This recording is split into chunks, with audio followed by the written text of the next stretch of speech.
سورۃ لقمان۔ بسم اللہ الرحمن الرحیم۔ الف لام میم۔ تلک آیات الکتاب الحکیم۔ اس سورہ مبارکہ کی ابتدائی آیات جو ہیں وہ سورہ بقرہ کی ابتدائی آیات سے بہت مشابہ بھی ہیں، اور دوسرے یہ کہ اس میں ایک لطیف فرق ہے، وہ ابھی آپ کے سامنے آ جائے گا۔ تلک آیات الکتاب الحکیم ھدی ورحمۃ للمحسنین الذین یقیمون الصلاۃ ویؤتون الزکاۃ وہم بالآخرۃ ھم یوقنون اولئک علی ھدی من ربہم واولئک ھم المفلحون۔ پانچویں آیت تو جو یہاں ہے وہی پانچویں آیت ٹھیک سورہ بقرہ کی ہے، اولئک علی ھدی من ربہم واولئک ھم المفلحون۔ پہلی آیت الف لام میم یہاں ہے، پہلی آیت الف لام میم سورہ بقرہ کی بھی ہے۔ نوٹ کیجئے کہ وہاں آیا تھا ھدی للمتقین، یہ تقوی والوں کے لیے جن میں کوئی حق کی طلب ہے، جو چاہتے ہیں نیک راستے پر چلنا، جن میں طلب ہدایت ہے، ان کے لیے ہدایت ہے۔ یہاں ایک لفظ کا اضافہ کیا، اگلی منزل چونکہ بیان ہو رہی ہے، ھدی ورحمۃ للمحسنین، یہ جو بلند ترین منزل ہے، جو احسان کے مقام تک پہنچ جائیں، ان کے حق میں یہ صرف ہدایت ہی ہدایت نہیں، رحمت بھی ہے۔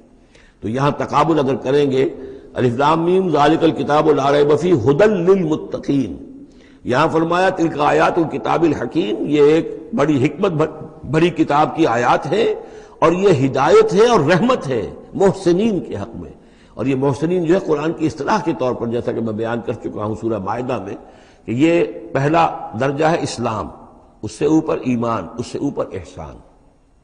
اذا ما اتقوا وآمنوا وعملوا الصالحات ثم اتقوا وآمنوا ثم اتقوا واحسنوا واللہ یحب المحسنین، ان کے حق میں یہ قرآن رحمت ہے۔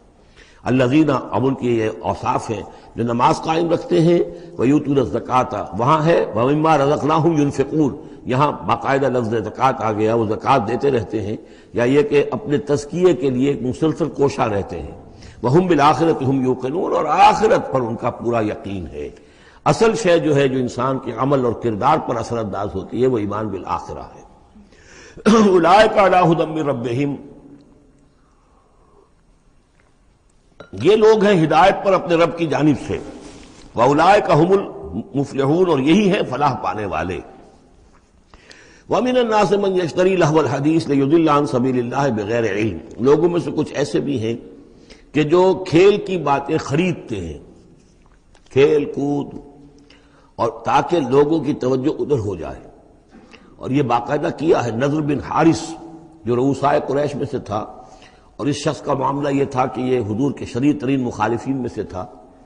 اس نے یہ کیا کہ یہ لوگ جو ہیں، چونکہ عربوں کے اندر ذوق تو تھا، ان کے ہاں اچھے شاعروں کی بڑی قدر تھی، خطبہ ادب جو ہے، فصاحت و بلاغت جو ہے، اس سے ان کو دلچسپی تھی، قرآن مجید کی فصاحت اور بلاغت انہیں اپنی طرف کھینچتی تھی۔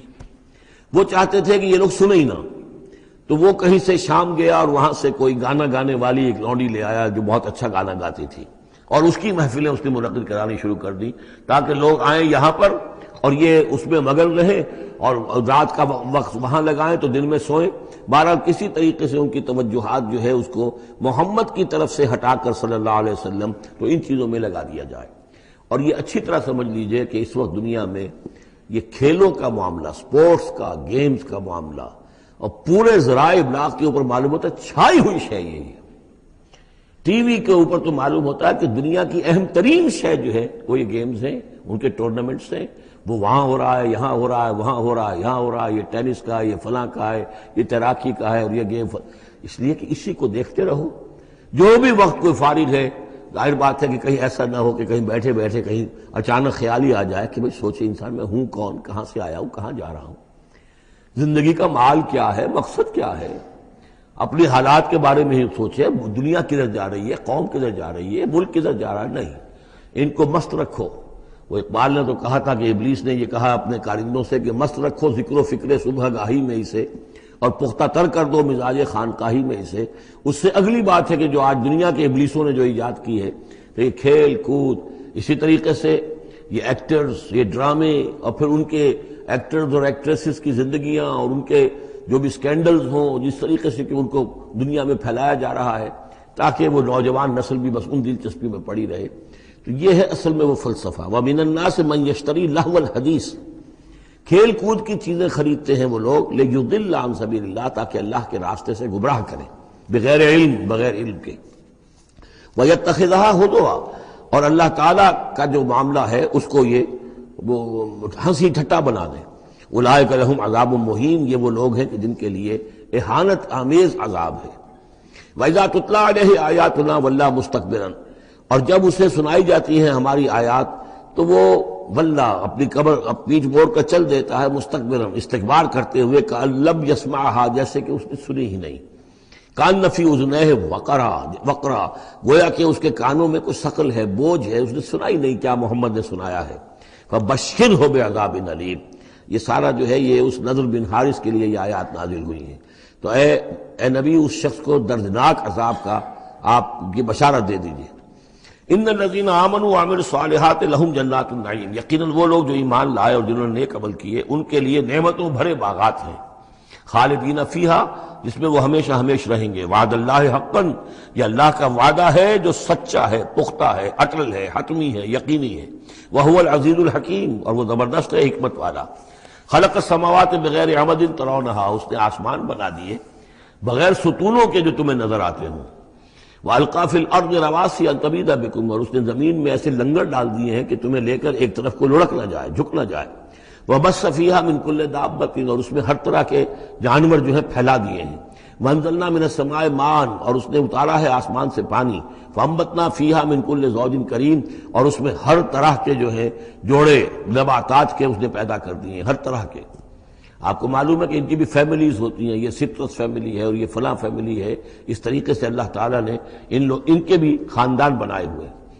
ھذا خلق اللہ فارونی ماذا خلق الذین من دونہ، یہ تو ہے اللہ کی تخلیق. تم بھی مانتے ہو کہ اللہ نے بنایا، پھر ذرا مجھے دکھاؤ کیا چیز بنائی ہے انہوں نے جو اس کے سوا معبود تم نے بنا لیے ہیں. بل الظالمون فی ضلال مبین، ظاہر ہے کہ ایسے ان کے عقیدے میں بھی یہ بات نہیں تھی. یہ دوسری بات ہے کہ وہ متوجہ نہیں ہوتے تھے، جو کچھ کر رہے ہیں اس کا کبھی تجزیہ نہیں کرتے تھے. لیکن یہ ہے کہ یہ ظالم جو ہے یہ کھلی گمراہی میں پڑے ہوئے ہیں. اب جو دوسرا رکوع آ رہا ہے سورہ مبارکہ کا، یہ ہمارے اس منتخب نصاب کا ایک اہم درس ہے. اور یہ منتخب نصاب کا پہلا حصہ ہے جو جامع اسباق، سورۃ العصر، پھر آیت البر، تیسرا سبق یہ ہے. اس لیے کہ اس میں بھی وہ انسان کی نجات کے لیے جو چیزیں لازم ہیں وہ سب کی سب ان کا ایک اسکیلیٹن سمجھیے، اس کا جو ہے ایک خاکہ جو ہے، بلو پرنٹ اس کے اندر بھی آ گیا ہے. اور یہ اصل میں ایک ایسے شخص کی مثال ہے جو نہ خود نبی تھے نہ کسی نبی کے پیروکار تھے، لیکن وہی جو بات میں نے بارہا آپ سے عرض کی ہے کہ سلیم الطبع انسان، سلیم الفطرت انسان اور سلیم العقل انسان. فطرت کج نہ ہوئی ہو، پرورٹڈ نہ ہو، اور انسان کی عقل جو ہے اس کے اوپر پردے نہ پڑ گئے ہوں، تو انسان کچھ حقائق تک خود پہنچ جائے گا چاہے کسی نبی کی دعوت اس تک نہ پہنچی ہو. وہ مقام کیا ہے کہ وہ پہچان لے گا کہ اس کائنات کا ایک خالق ہے، وہ اکیلا ہے، وہی اس کا مدبر ہے، وہی چلا رہا ہے، وہ تمام صفات کمال سے بتمام کمال متصف ہے. پھر یہ کہ اس نے جو ہمیں پیدا کیا ہے تو زندگی صرف یہ زندگی نہیں ہے بلکہ کوئی اور زندگی بھی ہوگی، اس کے پاس لوٹنا بھی ہوگا، ہم اس کی طرف جائیں گے اور پھر ہمیں اپنے اعمال کا محاسبہ وہاں پر فیس کرنا ہوگا اور جزا و سزا ہوگی. یہاں تک انسان پہنچ سکتا ہے. یعنی ایمان ابھی نہ کہیے، ایمان تو تصدیق کو کہتے ہیں. ایمان کا لفظ تو ہوتا ہے جبکہ نبی کی دعوت کی تصدیق کی جائے تو لفظ ایمان ہے. لیکن یوں سمجھیے کہ معرفت یا حکمت، معرفت اور حکمت کے یہ دو سٹیشنز ایسے ہیں کہ جس تک انسان پہنچ جاتا ہے بغیر وحی کی رہنمائی کے، اگر اس کی فطرت سلیم ہے، اس کی عقل سلیم ہے. اس کے بعد وہ سوال کرتا ہے، یہی میں نے سورہ فاتحہ میں آپ کو بتایا تھا کہ سورہ فاتحہ دعا ہے، لیکن کس شخص کی دعا ہے؟ عام آدمی کی دعا نہیں ہے. وہ ہمیں تلقین تو کی گئی ہے، نماز میں ہم وہی پڑھتے ہیں، لیکن اس میں پیش نظر کیا ہے کہ ایک شخص جو اپنی سلامتی طبع، سلامتی فطرت، سلامتی عقل سے یہاں تک تو پہنچ گیا کہ الحمدللہ رب العالمین الرحمن الرحیم مالک یوم الدین ایاک نعبد، یہاں تک تو وہ پہنچ گیا ہے. اے رب پھر تیری ہی بندگی کرنی چاہیے، تیری ہی مرضی پر چلنا چاہیے، لیکن تیری مرضی کس شے میں ہے یہ ہمیں معلوم نہیں. تو کس چیز سے راضی ہوتا ہے، کس سے ناراض ہوتا ہے یہ ہمیں معلوم نہیں. تیری بندگی کیسے کریں یہ ہمیں معلوم نہیں. تو اس سے آگے پھر ہے وہ جو اہدنا الصراط المستقیم، ایاک نعبد و ایاک نستعین اہدنا الصراط المستقیم. تو ایسی ایک شخصیت تھی حضرت لقمان کی. جہاں تک روایات ہیں ان سے معلوم ہوتا ہے کہ یہ حبشی النسل تھے. نوبیا ایک جگہ ہے کہ جو سوڈان اور یوں سمجھیے کہ مصر کے تقریباً درمیان یا سرحد پر ہے، وہاں یہ رہتے تھے اور کارپینٹر تھے. لیکن یہ کہ اللہ تعالیٰ ذہانت جس کو بھی چاہے دے دے، لیکن ان کے اندر اللہ تعالیٰ نے وہ ذہانت بھی دی تھی، اور وہ سلامتی فکر، سلامتی عقل، سلامتی فطرت، سلامتی قلب. اس کے نتیجے میں وہ اس چیز تک پہنچ گئے تھے، توحید تک. اور اس کے ساتھ ہی یہ ہے کہ اعمال انسان کے جو ہیں وہ ضائع جانے والے نہیں ہیں، ان کا کوئی نہ کوئی بدلہ مل کر رہے گا. باقی یہ کہ جو چیزیں وہی سے معلوم ہوتی ہیں، جنت دوزخ، وہ تو ان کے تذکرہ نہیں ملے گا اس کے اندر. جو چیزیں، اور کسی رسول کا تذکرہ بھی نہیں ملے گا، اس لیے کہ وہ کسی رسول کے امتی ہوتے تو تذکرہ کرتے. یہاں انہوں نے جو اپنی ایک حکیم اور دانا انسان نے اپنے ساری عمر کے سوچ کا جو لب لباب ہے، خلاصہ ہے، حاصل ہے، وہ اپنے بیٹے کو اپنے انتقال کے وقت وصیت کی شکل میں منتقل کیا ہے. اور اس کو اللہ تعالیٰ نے قرآن میں نقل کر دیا. چونکہ ان کے اقوال کوٹ کیے جاتے تھے، جیسے ہم کوئی تقریر کرتے ہیں تو کبھی علامہ اقبال کا حوالہ دیتے ہیں، ان کا شعر کوٹ کر دیتے ہیں، کبھی کسی اور کا. تو یہ بھی اصل میں عرب میں خطباء اور شعراء جانتے تھے کہ یہ لقمان جو ہے یہ بہت ہی حکیم اور دانا انسان تھے، اور ان کے اقوال جو ہیں کوٹ کیے جاتے تھے اشعار میں بھی اور خطبات میں بھی.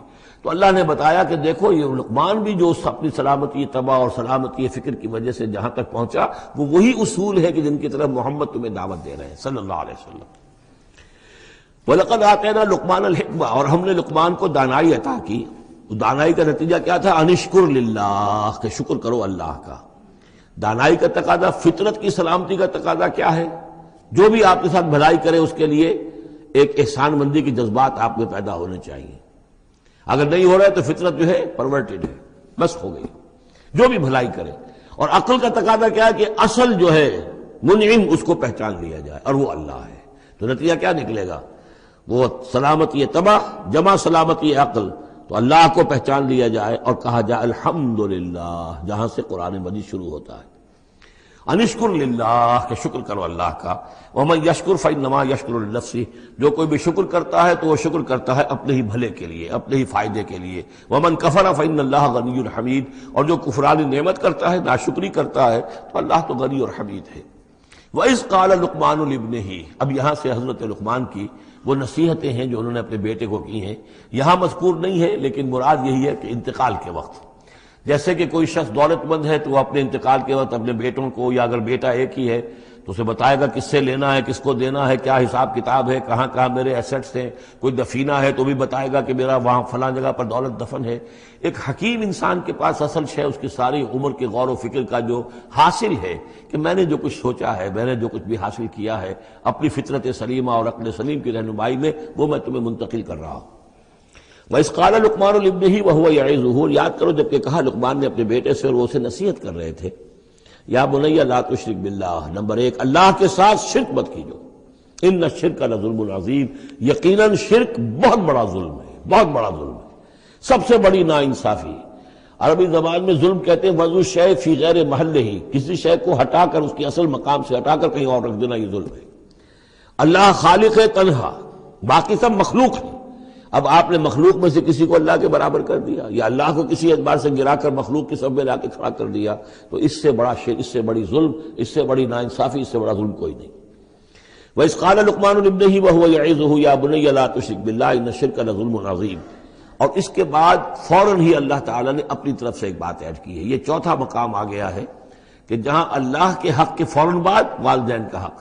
ظاہر بات ہے کہ حضرت لقمان کو یہ بات کچھ یعنی مناسب نہیں معلوم ہوئی کہ وہ اپنا حق بھی بیان کریں، لہذا اس کی تکمیل کر دی اللہ تعالیٰ نے. وَوَصَّيْنَا الْإِنسَانَ بِوَالِدَيْهِ، اور ہم نے وصیت کی انسان کو اس کے والدین کے بارے میں، اور والدین میں سے بھی خاص طور پر والدہ، اس لیے کہ زیادہ مشقت وہ جھیلتی ہے، زیادہ تکلیفیں بچوں کی پرورش میں ماں کو برداشت کرنی پڑتی ہیں.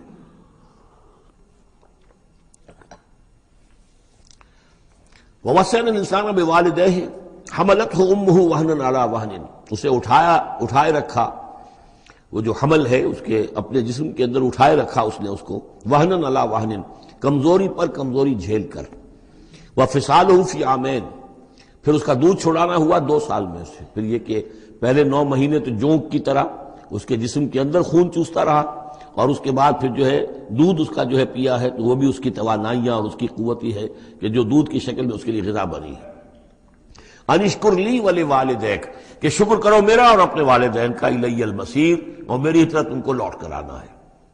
اب دیکھیے جیسے میں نے وہاں عرض کیا تھا کہ سورہ عنکبوت میں اور اس میں بڑی مناسبت ہے ان دو میں، وہ مضمون اب یہاں بھی آ رہا ہے کہ اگر یہ دو حق ٹکرا جائیں، ایک حق اللہ کا ہے شرک نہ کیا جائے، ایک حق والدین کے ساتھ حسن سلوک ہے، اب یہ ٹکرا گئے، والدین کہہ رہے ہیں شرک کرو، اب کیا کریں؟ وَإِن جَاهَدَاكَ عَلَىٰ أَن تُشْرِكَ بِي مَا لَيْسَ لَكَ بِهِ عِلْمٌ، اگر وہ تم سے جہاد کریں، تم پر دباؤ ڈالیں، تم سے لڑیں، تم سے جھگڑیں اور تمہیں مجبور کریں کہ تم شریک کرو اور شرک کرو میرے ساتھ ایسی چیز کا کہ جس کا تمہارے پاس کوئی علم نہیں ہے، فَلَا تُطِعْهُمَا، تو ان کا کہنا مت مانو۔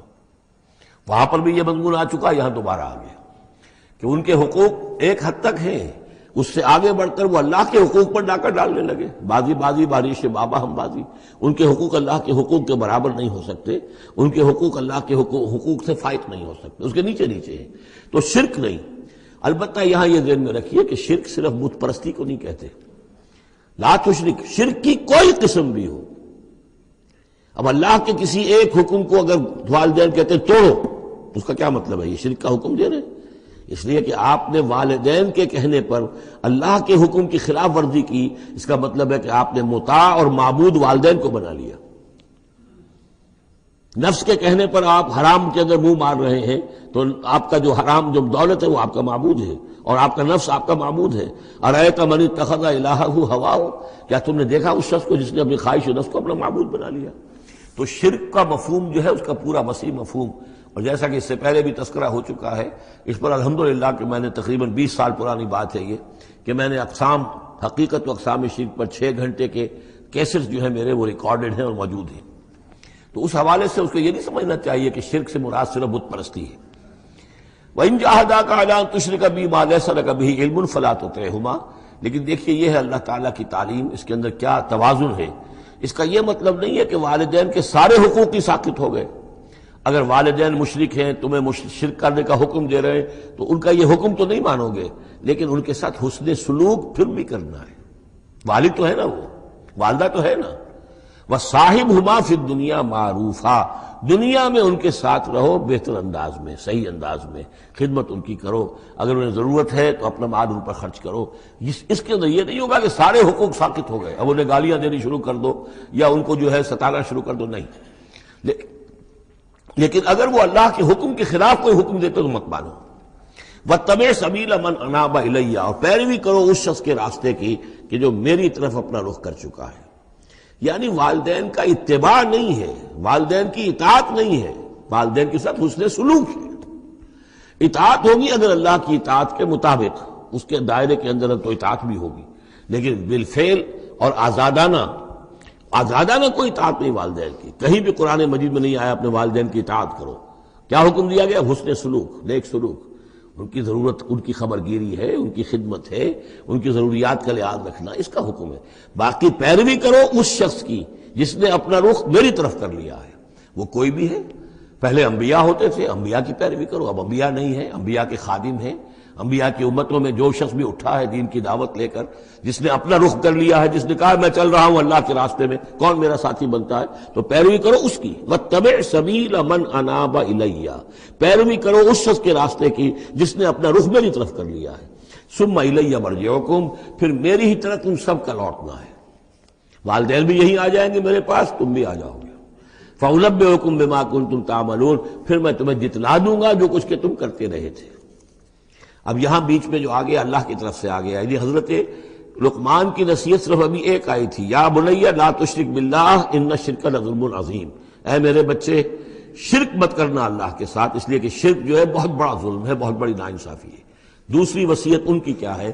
یا بنی انہا ان تک مثقال حبۃ من خردل فتکن فی صخرۃ او فی السماوات او فی الارض یات بہ اللہ ان اللہ لطیف خبیر، اے میرے بچے عمل، خواہ وہ نیکی کا ہو خواہ بدی کا ہو، انہا، ہا کی ضمیر ہے عمل کی طرف، عمل خواہ ایک رائی کے دانے کے ہم وزن ہو۔ اب یہ سب سے چھوٹی چیز، رائی کا دانہ، فتیلہ، نقیرہ، یہ 3 چیزیں آتی ہیں قرآن مجید میں عام طور پر چھوٹی شے کے لیے، لا یظلمون فتیلہ، لا یظلمون نقیرہ، اور یہ کہ رائی کا دانہ، رائی کا دانہ بہت چھوٹا، تو چاہے وہ نیکی یا بدی ہو رائی کے دانے کے ہم وزن، اور پھر فتکن فی صخرۃ، وہ کسی پہاڑ کی کسی چٹان کے پیٹ میں جا کر، کسی کھو کے اندر جا کر وہ عمل کیا گیا ہو، اور فی السماوات یا آسمانوں میں کیا گیا ہو. اب تو آسمانوں میں ہے نا، آپ خلا میں جا کر وہ عمل کر رہے ہیں تو پھر اب تو انسان جو ہے وہاں تک پہنچ گیا ہے.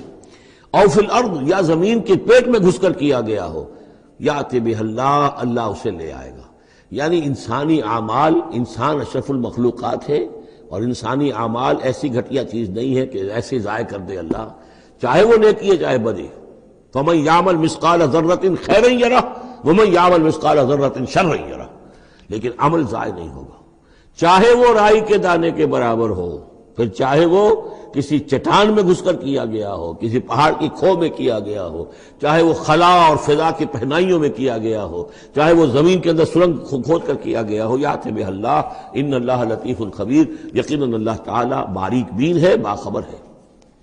اب دو چیزیں آ گئیں، اللہ کے ساتھ شرک نہیں، اور اعمال کے بارے میں دیکھ لو نیکی اور بدی کے نتائج نکل کر رہیں گے. اس سے آگے بعث بعد الموت کا یہاں تذکرہ نہیں ہے، اس سے بعد جنت اور دوزخ کا، اس لیے کہ یہ چیزیں معلوم ہوتی ہیں پھر نبی کے بتانے سے.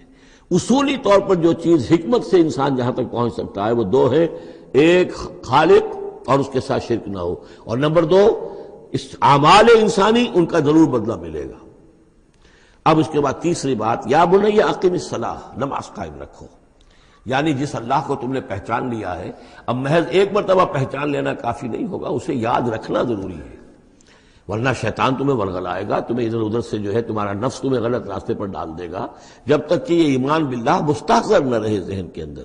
اور ایمان باللہ کو مستحضر رکھنے کے لیے ذکر ہے جو ہم پڑھ چکے ہیں، اتل ما اوحی الیک من الکتاب واقم الصلاۃ ان الصلاۃ تنہی عن الفحشاء والمنکر.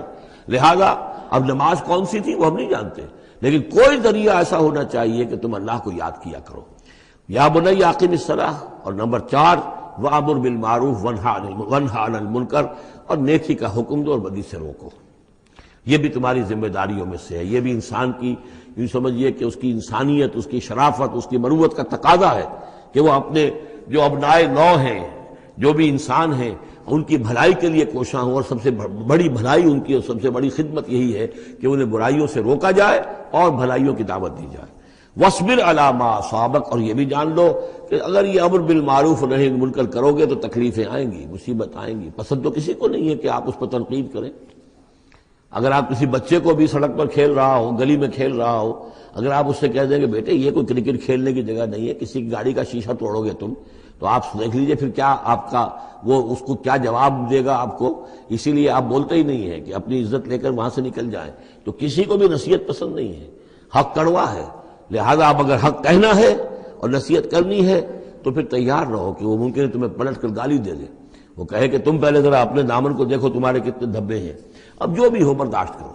اور اگر کوئی بڑی بات ہے، اگر فرعون کے سامنے جا کر حق کہو گے تو وہ تو کہے گا کہ میں تمہیں جیل میں ڈالوں گا. تو اس طریقے سے یہ وَاصْبِرْ عَلَىٰ مَا أَصَابَكَ، پھر جو شے بھی تم پر آئے اس پر صبر کرو. إِنَّ ذَلِكَ مِنْ عَزْمِ الْأُمُورِ، یقیناً یہ چیزیں ہیں جو بڑی ہمت کے کاموں میں سے. گویا کہ وہ چاروں چیزیں اس میں آ گئیں. وَالْعَصْرِ إِنَّ الْإِنسَانَ لَفِي خُسْرٍ إِلَّا الَّذِينَ آمَنُوا وَعَمِلُوا الصَّالِحَاتِ وَتَوَاصَوْا بِالْحَقِّ وَتَوَاصَوْا بِالصَّبْرِ. یہاں اصطلاحات ذرا علیحدہ ہو گئی، تواصی کی بجائے امر بالمعروف نہی عن المنکر آ گیا. صبر جو کا تو ہے، باقی ایمان اور وہ تمام چیزیں، اعمال صالحہ میں سے نماز آ گئی، والدین کے ساتھ حسن سلوک آ گیا. آخری دو آیتیں ہیں وَلَا تُصَعِّرْ خَدَّكَ لِلنَّاسِ، اور دیکھو اپنے گالوں کو پھلا کر مت رکھو لوگوں کے سامنے، یعنی تکبر اور غرور اس انداز میں رہنا. وَلَا تَمْشِ فِي الْأَرْضِ مَرَحًا، اور تم زمین میں اکڑ کر نہ چلو. ان اللہ لا يحب كل مختال فخور، یقیناً اللہ تعالیٰ کو جو اکڑنے والے ہیں. اور یہ مختال بنا ہے خیل سے، خیل کہتے ہیں گھوڑے کو. گھوڑے کی چال میں ایک تمکنت ہوتی ہے، تو جب انسان بھی بڑی تمکنت کے ساتھ چلتا ہے تو وہ گویا کہ اختیال بن گیا. لا يحب كل مختال فخور، شیخی خورے، فخر کرنے والے، اکڑنے والے اللہ کو پسند نہیں ہے. یہ مضمون سورہ بنی اسرائیل میں بھی آ چکا ہے. وَلَا تَمْشِ فِي الْأَرْضِ مَرَحًا إِنَّكَ لَن تَخْرِقَ الْأَرْضَ وَلَن تَبْلُغَ الْجِبَالَ طُولًا، تم کتنا ہی پاؤں مار کر چلو ہماری زمین کو پھاڑ نہیں سکتے، اور کتنی گردن اکڑا لو، اونچے ہو جاؤ، سینہ تان لو اور اوپر ترا بھی چڑھا لو، لیکن یہ کہ تم پہاڑوں کی اونچائی تک نہیں پہنچ سکتے. آخری بات فرمائی وَاقْصِدْ فِي مَشْيِكَ، اپنی چال میں میانہ روی اختیار کرو. یہ میانہ روی ہر اعتبار سے، چال میں بھی، خرچ میں بھی، والذین اذا انفقوا لم یسرفوا ولم یقتروا وکان بین ذلک قواما، یہ ایک میچور شخصیت کا کہ اس کے اندر ہر اعتبار سے معلوم توازن ہو، انتہا پسندی کسی بھی اعتبار سے نہ ہو۔ واقصد فی مشیک واغضض من صوتک، اور اپنی آواز کو پست رکھو۔ اس کا مطلب کیا ہے کہ کہیں کوئی آرگومنٹ ہے، کہ جھگڑا ہو گیا ہے تو آواز کو بلند کرنے کی کوشش نہ کرو، بات اپنی کرو۔ عام طور پر یہ ہوتا ہے کہ جب آدمی دیکھتا ہے کہ میری دلیل تو کمزور پڑ گئی تو پھر وہ اپنی آواز کی والیوم بڑھا کر کوشش کرتا ہے کہ کمپنسیٹ کرے کہ دلیل عقلی اعتبار سے تو کمزور ہے لیکن میری آواز جو ہے وہ اس کے اندر وزن پیدا کر دے۔ وَلَا وَغْضُضْ مِنْ صَوْتِكَ، اور دیکھو ان انکر الاصوات لصوت الحمیر، آواز جو گدھے کی ہوتی ہے وہ ڈھیچو ڈھیچو جب کرتا ہے تو بلند تو وہ بہت ہوتی ہے لیکن کس قدر ناپسندیدہ آواز ہے، کتنی ناپسندیدہ آواز ہے۔ تو آواز کی بلندی کوئی حسن نہیں ہے، اصل تو یہ شے ہے کہ آپ جو بات کہیں وہ وزنی ہو، وہ دلیل کے ساتھ ہو، اور وہ آپ اپنی بات کو منوا سکیں اس کے حوالے سے۔ تو یہ ہے 8 آیات پر مشتمل جو رکوع ہے، یہ دوسرا رکوع سورہ مبارکہ کا، یہ ہمارے اس منتخب نصاب کا تیسرا سبق ہے۔ أَلَمْ تَرَوْا أَنَّ اللَّهَ سَخَّرَ لَكُم مَّا فِي السَّمَاوَاتِ وَمَا فِي الْأَرْضِ وَأَسْبَغَ عَلَيْكُمْ نِعَمَهُ ظَاهِرَةً وَبَاطِنَةً وَمِنَ النَّاسِ مَن يُجَادِلُ فِي اللَّهِ بِغَيْرِ عِلْمٍ وَلَا هُدًى وَلَا كِتَابٍ مُنِيرٍ صدق اللہ العظیم۔ کیا تم نے دیکھا نہیں کہ اللہ تعالیٰ نے تمہارے لیے مسخر کر دیا ہے جو کچھ کے آسمانوں میں ہے اور جو کچھ کے زمین میں ہے، یعنی یہ کہ آسمان کے اندر سورج ہے، چاند ہے، یہ سب تمہاری ضرورتیں بہم پہنچانے میں لگے ہوئے ہیں۔ سورج کی تمازت ہے جس سے تمہاری فصلیں پکتی ہیں، اسی سے ہواؤں کا نظام چل رہا ہے، بارشوں کا برسنا، تو یہ سارا معلوم ہوتا ہے کہ تمہارے لیے یہ سب بستر بچھایا ہے اللہ نے اور ساری تمہاری ضرورتیں پوری کی ہیں۔ وَأَسْبَغَ عَلَيْكُمْ نِعَمَهُ، اور اس نے تم پر اپنی ساری نعمتیں مکمل کر دی ہیں، پوری کر دی ہیں۔ ظاہرۃً و باطنۃً، یہ نعمتیں ظاہری بھی ہیں باطنی بھی ہیں، جو باہر سے نظر آتی ہیں دکھتی ہیں، جن کو ہم استعمال کرتے ہیں، بہت سی نعمتیں وہ جن کا ہمیں احساس ہی نہیں ہے۔ ہمارے وجود کے اندر کیا کچھ اللہ تعالیٰ نے ودیت کیا ہوا ہے اس کا ہمیں پوری طرح احساس بھی نہیں۔ وَمِنَ النَّاسِ مَن يُجَادِلُ فِي اللَّهِ بِغَيْرِ عِلْمٍ، یہ آیت آ چکی ہے سورہ حج میں۔ لوگوں میں سے کچھ ایسے بھی ہیں جو جھگڑتے ہیں اللہ کے معاملے میں یا اللہ کے بارے میں یا اللہ کے احکام کے بارے میں، اللہ کی آیات کے بارے میں، بغیر اس کے کہ بغیر علم کہ ان کے پاس کوئی علم ہو، ولا ہدن، نہ کوئی رہنمائی اور ہدایت ہے، ولا کتاب منیر، نہ کوئی روشن کتاب ہے۔ وَإِذَا قِيلَ لَهُمُ اتَّبِعُوا مَا أَنزَلَ اللَّهُ قَالُوا بَلْ نَتَّبِعُ مَا وَجَدْنَا عَلَيْهِ آبَاءَنَا، اور جب ان سے کہا جاتا ہے کہ پیروی کرو اس کی جو اللہ نے نازل فرمایا ہے، قرآن اتارا ہے، اس کی پیروی کرو، قالوا، وہ کہتے ہیں، بل نتبع ما وجدنا علیہ آباءنا، بلکہ ہم تو پیروی کریں گے اس کی کہ جس کو پر ہم نے پایا ہے اپنے آباء و اجداد کو۔ اور آج کل خاص طور پر یہ لوک ورثہ اور ہماری پرانی روایات، قومی روایات اور ہماری جو ہیں ہر علاقے کا ایک کلچر ہے، اس کلچر کو زندہ کیا جائے، کروڑ ہر روپیہ ان چیزوں میں صرف کیا جاتا ہے۔ اولو کان الشیطان یدعوہم الی عذاب السعیر، خواہ شیطان ان کو پکار رہا اور بلا رہا ہو، یہ جو باتیں بنا رہے ہیں در حقیقت یہ شیطان کی دعوت اور اس کی تبلیغ ہے در حقیقت جس کو انہوں نے قبول کیا ہے۔ یدعوہم الی عذاب السعیر، اور وہ انہیں بلا رہا ہے اس جہنم کے عذاب کی طرف۔ وَمَن يُسْلِمْ وَجْهَهُ إِلَى اللَّهِ وَهُوَ مُحْسِنٌ، اور جس شخص نے اپنا چہرہ اللہ کے سامنے جھکا دیا، تابع فرمان کر دیا اپنے چہرے کو إِلَى اللَّهِ، اللہ کی جانب، وَهُوَ مُحْسِنٌ، اور وہ احسان کی روش اختیار کرے، فَقَدِ اسْتَمْسَكَ بِالْعُرْوَةِ الْوُثْقَىٰ، تو اس نے تو مضبوط تھام لیا ہے، مضبوط کنڈے کو، اس کا ہاتھ پڑ گیا ہے۔ یہ سورہ بقرہ میں بھی یہ الفاظ آئے تھے آیت الکرسی کے فوراً بعد۔ فَمَن يَكْفُرْ بِالطَّاغُوتِ وَيُؤْمِن بِاللَّهِ فَقَدِ اسْتَمْسَكَ بِالْعُرْوَةِ الْوُثْقَىٰ وَإِلَى اللَّهِ عَاقِبَةُ الْأُمُورِ، اور تمام معاملات کا انجام آخر کار اللہ ہی کے ہاتھ میں ہے، اللہ ہی تک اس کو لوٹا دیا جائے گا۔ وَمَن كَفَرَ فَلَا يَحْزُنكَ كُفْرُهُ، اور اے نبی جو کفر کر رہا ہے تو آپ اس کے کفر اور کفر کے لیے جو وہ بھاگ دوڑ کر رہا ہے اس سے آپ پریشان نہ ہو، دلگیر نہ ہو۔ الینا مرجعہم، میری طرف ان سب کو لوٹنا ہے، فننبئہم بما عملوا، ہم انہیں اچھی طرح بتا دیں گے، جتلا دیں گے جو کچھ کہ انہوں نے کیا تھا۔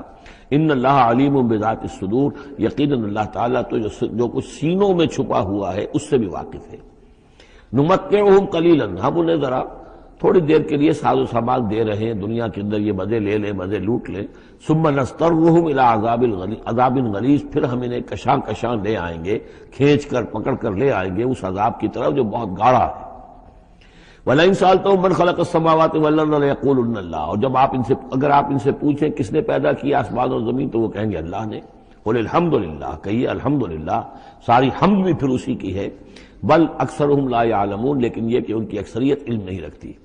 للہ ما فی السماوات والارض، آسمان اور زمین میں جو کچھ ہے وہ اللہ کے لیے ہے، اللہ ہی کا ہے، اللہ کی ملکیت ہے، یہ لام تملیک ہے، اللہ کی ملکیت ہے ہر وہ شے جو بھی کچھ ہے آسمانوں میں اور زمین میں۔ ان اللہ هو الغنی الحمید، یقیناً وہ غنی ہے، اسے کوئی احتیاج نہیں، اور حمید ہے، بڑی خوبیوں والا ہے، اپنی ذات میں ستودہ صفات ہے۔ وَلَوْ أَنَّ مَا فِي الْأَرْضِ مِنْ شَجَرَةٍ أَقْلَامٌ، اور اگر جتنے بھی زمین میں درخت ہیں وہ قلم بن جائیں، والبحر، اور سمندر جو ہے وہ سیاہی بن جائے، جیسے میں یہ مضمون سورہ کہف میں بھی آ چکا ہے۔ قُلْ لَوْ كَانَ الْبَحْرُ مِدَادًا لِكَلِمَاتِ رَبِّي وَلَنَفِدَ الْبَحْرُ قَبْلَ أَن تَنفَدَ كَلِمَاتُ رَبِّي وَلَوْ جِئْنَا بِمِثْلِهِ مَدَدًا، اگر پورا سمندر جو ہے میرے رب کے کلمات کو لکھنے کے لیے سیاہی بن جائے تو وہ سیاہی سمندر ختم ہو جائے گا، لیکن یہ کہ میرے رب کی کلمات ختم نہیں ہوں گے، چاہے اتنا ہی سمندر اور لے آیا جائے۔ وہی مضمون یہاں بھی آ رہا، اور یہ بات نوٹ کی ہے، میں نے کئی مرتبہ آپ کو بتائی ہے کہ اہم مضامین قرآن مجید میں کم سے کم دو جگہ ضرور ملتے ہیں۔ وَلَوْ، اب وہاں پر صرف سیاہی کا تذکرہ تھا، یہاں سیاہی کے ساتھ قلم۔ وَلَوْ أَنَّ مَا فِي الْأَرْضِ مِنْ شَجَرَةٍ أَقْلَامٌ، اگر جتنے بھی درخت زمین میں ہیں وہ سب کے سب قلم بن جائیں۔ وَالْبَحْرُ، اور سیاہی جو ہے یہاں پہ اب محظوظ سمجھیے مدادن، اور بحر جو ہے سمندر جو ہے وہ سیاہی کی شکل اختیار کر لے۔ یمدہ من بعدہ سبعۃ ابحر، اور اس سیاہی کو پھر مزید پھیلائے اور بڑھائے 7 سمندر اور اس کے اندر جو ہے ڈال دیے جائیں۔ ما نفدت کلمات اللہ، اللہ تعالیٰ کی کلمات ختم نہیں ہوں گے۔ اور یہ میں عرض کر چکا ہوں، اس سے مراد کیا ہے کہ ہر شے جو اس کائنات میں ہے اللہ تعالیٰ کے کلمہ کن کا ظہور ہے، تو گویا کہ یہ تمام مخلوقات جو ہے کلمات اللہ ہے۔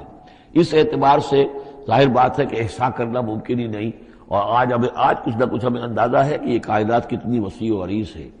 ابھی تک بڑی سے بڑی ٹیلیسکوپس ایجاد کرنے کے باوجود trillions and trillions and trillions of light years تک تو ہم نے دیکھ لیا ہے، لیکن کائنات کا سرا ابھی ہمیں نظر نہیں آیا کہ یہ شروع کہاں ہوتی ہے ختم کہاں ہوتی ہے۔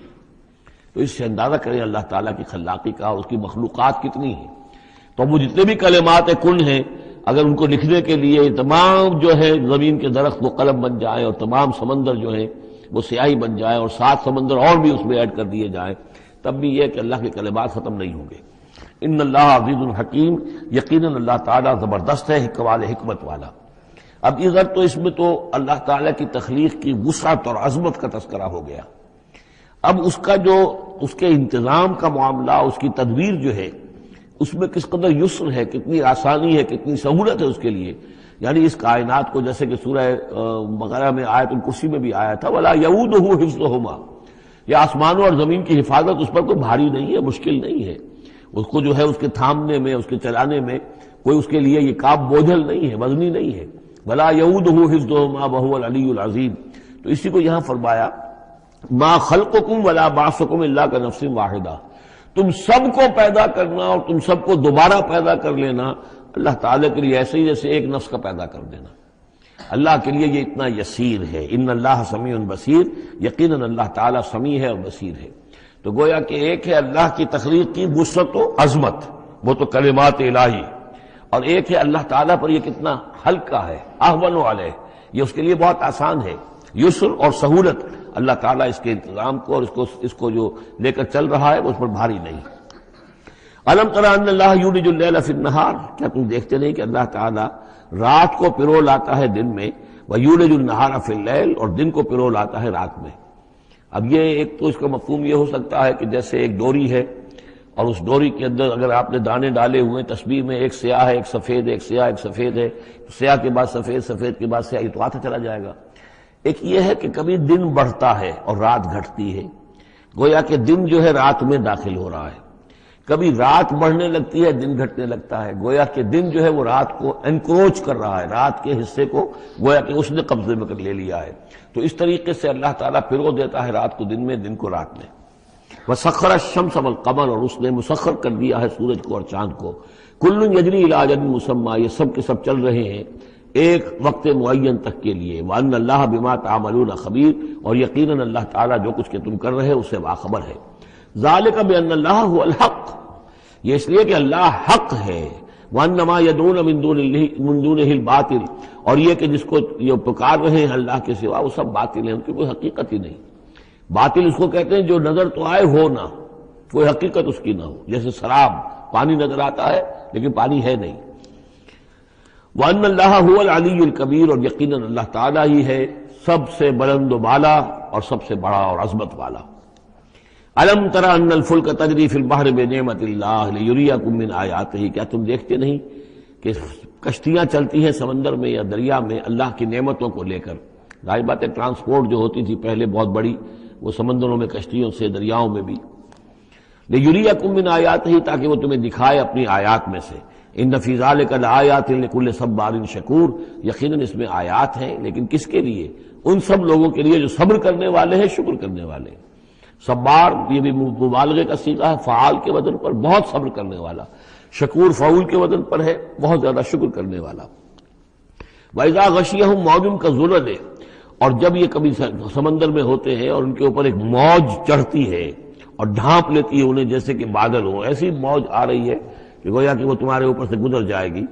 دعوا اللہ مخلصین لہ الدین، تو وہ پکارنے لگتے ہیں اللہ کو اسی کے لیے اپنی اطاعت کو خالص کرتے ہوئے۔ فلما نجاہم الی البر، اور جب اللہ انہیں نجات دے کر لے آتا ہے خشکی پر، فمنہم مقتصد، تو ان میں سے کچھ وہ لوگ ہیں کہ جو بیچ کی چال پر چلتے ہیں، یعنی یہ کہ اکثر و بیشتر جو ہیں وہ پھر شرک کی راہ اختیار کر لیتے ہیں۔ وما یجحد بآیاتنا الا کل ختار کفور، اور ہماری آیات کا انکار نہیں کرتے مگر وہی جو قول کے جھوٹے ہیں اور ناشکر ہیں۔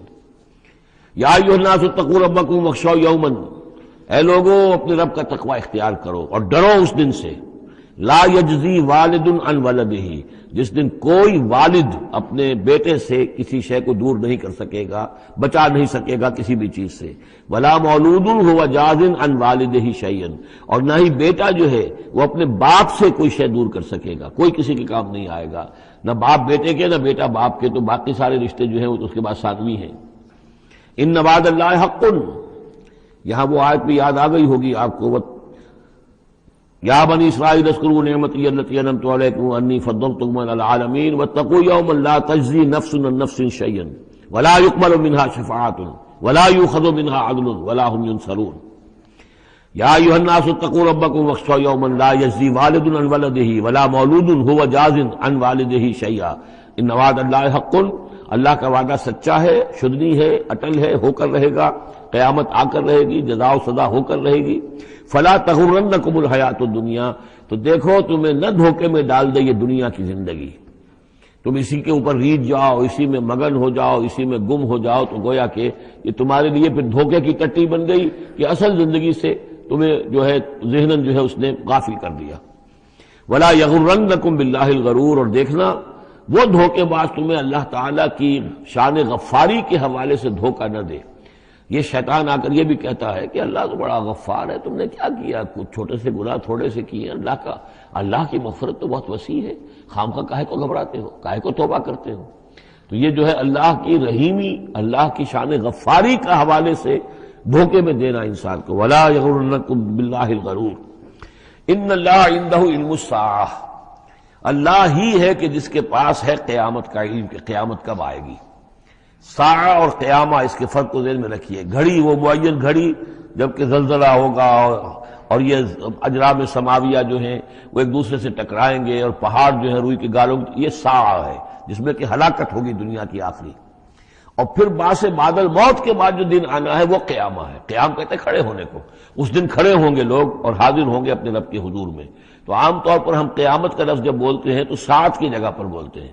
قرآن کی جو پرٹیکولر اپنی ٹرمینالوجی ہے اس میں یہ ساعہ ہے، وہ گھڑی کہ جس میں ہلچل ہوگی اور یہ جو بھی کچھ ہونا ہے جس کا کہ نقشہ کھینچا گیا، القاریہ والقاریہ وما ادراک ما القاریہ، یہ ہے الساعہ۔ لیکن پھر جب باس بعد الموت کے بعد جب کھڑے ہونا ہے قبروں سے نکل کر اللہ کے حضور میں، تو یہ ہوگا قیامہ، کھڑے ہونے کا دن۔ ان اللہ عندہ علم الساعہ، وہ ساعت کب آئے گی اس کا علم صرف اللہ کے پاس ہے۔ وَيُنَزِّلُ الْغَيْثَ وہی بارش برساتا ہے، وَيَعْلَمُ مَا فِي الْأَرْحَامِ وہ جانتا ہے جو کچھ کے رحموں میں ہے، ماں کے پیٹ میں کیا ہے وہ جانتا ہے، وَمَا تَدْرِي نَفْسٌ اور کوئی جان نہیں جانتی ماذا تکسب غدا کہ کل وہ کیا کمائی کرے گی، وَمَا تَدْرِي نَفْسٌ اور کوئی جان نہیں جانتی بِأَيِّ أَرْضٍ تَمُوتُ کہ کس زمین میں اس کی موت واقع ہوگی۔ ایک شخص ہے اپنے ملک سے صرف چند دن کے لیے کہیں باہر گیا، وہیں انتقال ہو گیا، اسے کبھی گمان بھی نہیں ہو سکتا تھا، سال ہر سال سے کہیں مقیم ہے وہاں موت نہیں آئی، اور کہیں گیا ہے اور وہاں موت آ گئی، تو کوئی نہیں جانتا کس زمین میں اس کی موت واقع ہوگی۔ ان اللہ علیم الخبیر یقیناً اللہ تعالیٰ علیم اور خبیر ہے۔ یہ جو 5 چیزیں یہاں گنوائی گئی ہیں اس میں آج کل بڑا اشکال ہے، اور لوگ کہتے ہیں کہ یہ آپ پتہ چل جاتا ہے کہ ماں کے رحم میں جو ہے ماں کے پیٹ میں بیٹا ہے یا بیٹی ہے۔ اس کے 2 اعتبار سے اس کو سمجھ لیجئے۔ اس آیت میں 5 چیزوں کا ذکر ہے۔